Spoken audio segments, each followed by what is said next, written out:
In the modern world, wealth has become a digital ghost, a string of numbers on a server, vulnerable to the whims of markets and the decrees of governments.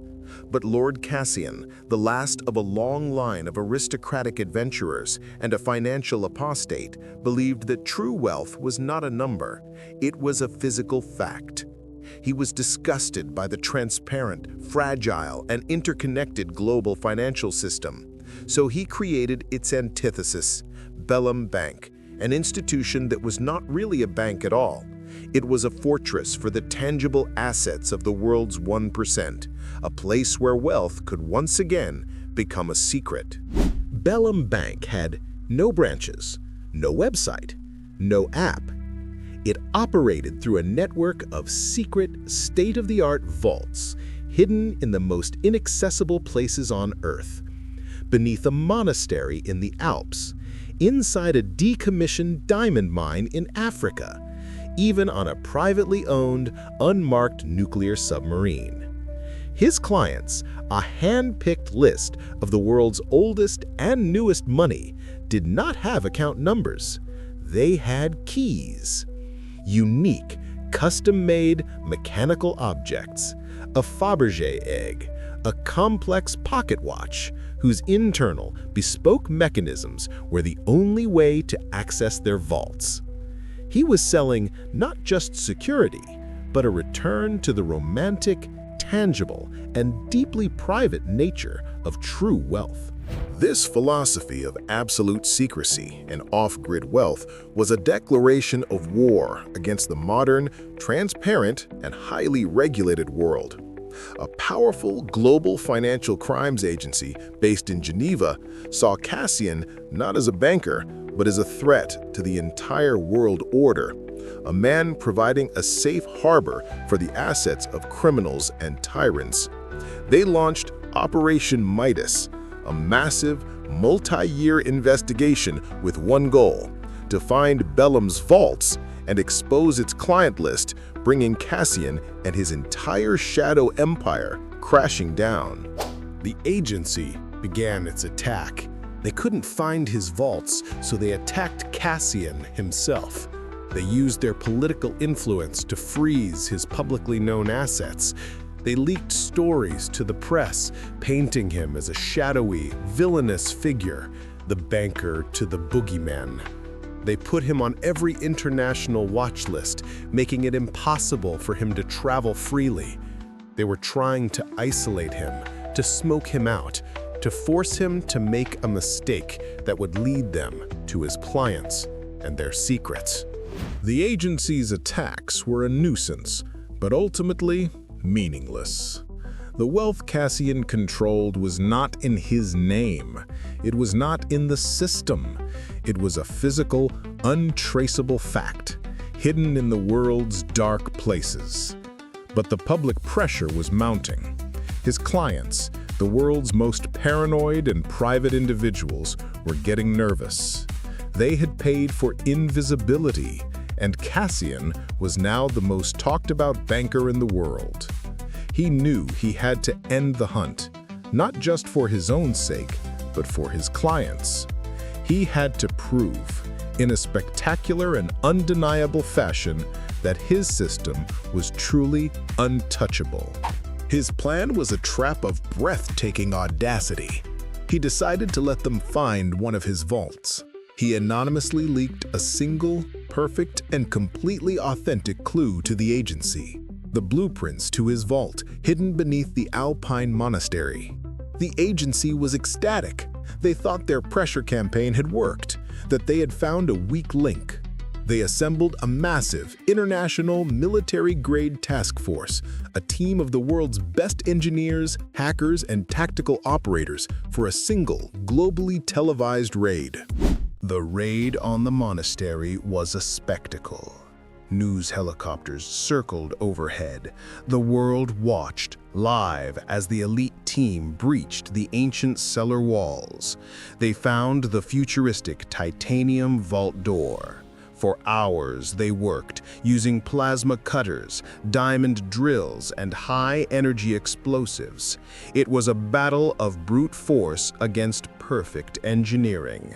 Finally, with a groan of tortured metal, the massive, multi-ton door swung open.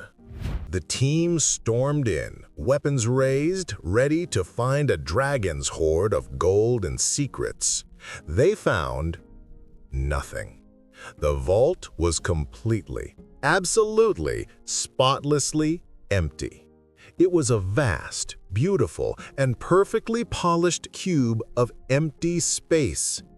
And in the very center of the floor, on a small, elegant pedestal, was a single, beautiful, antique gramophone. As the team entered, a sensor was tripped and the gramophone began to play. It played a single, classical aria. And next to the gramophone was a single engraved golden plaque. It did not contain a confession or an insult. It contained a simple, elegant, and devastating quote from a famous general. "The supreme art of war is to subdue the enemy without fighting." The empty vault incident was a global humiliation for the Financial Crimes Agency. They had spent hundreds of millions of taxpayer dollars to stage a dramatic raid on an empty room, all while being mocked by a classical aria. Their investigation became a laughingstock. Their political support evaporated overnight. They had been so thoroughly, so elegantly outplayed that their very credibility was shattered. Lord Cassian had not just defeated them, he had turned them into a global punchline, a far more effective and permanent kind of victory. With his primary adversary neutralized, Cassian made his final, brilliant move. While the world was distracted by the raid, a global, cataclysmic cyber attack, launched by an unrelated, anonymous entity, suddenly struck the world's digital financial systems. Stock markets froze, bank accounts vanished.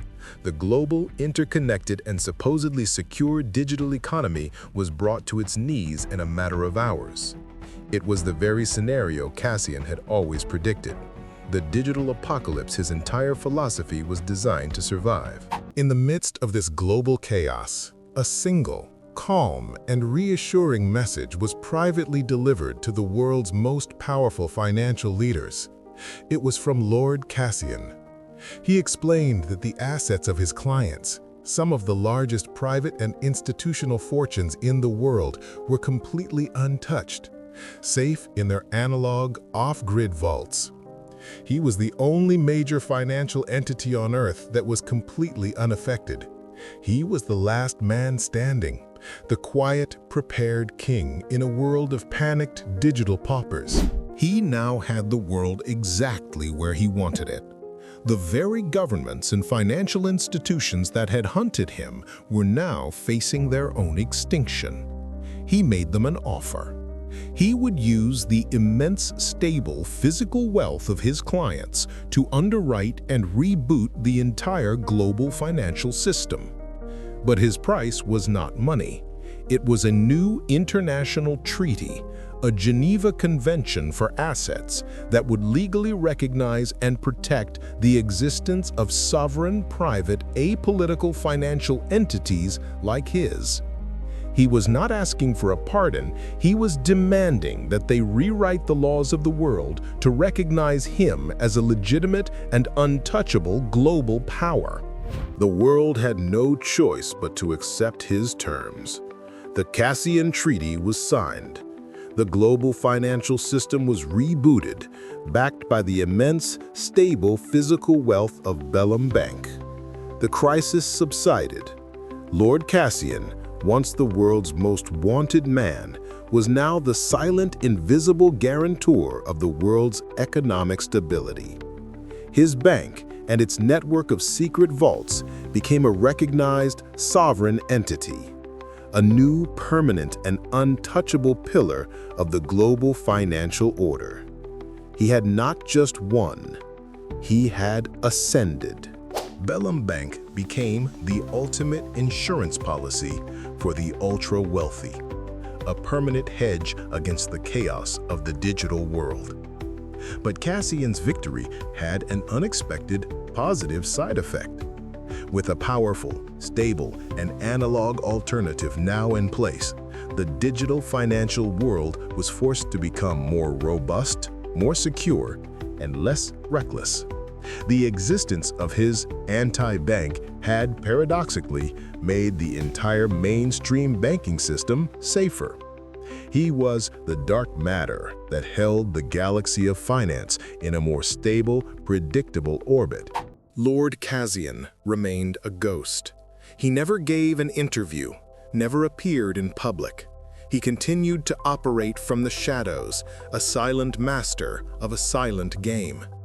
His clients were not just the rich, they became the custodians of the world's most precious cultural treasures, the master copies of films, the original source codes of vital software, the DNA of endangered species, all stored in his perfectly secure, off-grid vaults, a permanent backup for human civilization itself. He was no longer just a banker for the rich. He was the secret librarian of humanity's greatest achievements. He had looked at a world rushing towards a fragile, transparent, and chaotic digital future and had built a perfect, silent, and powerful anchor to its tangible, analog past. He had not fought the future.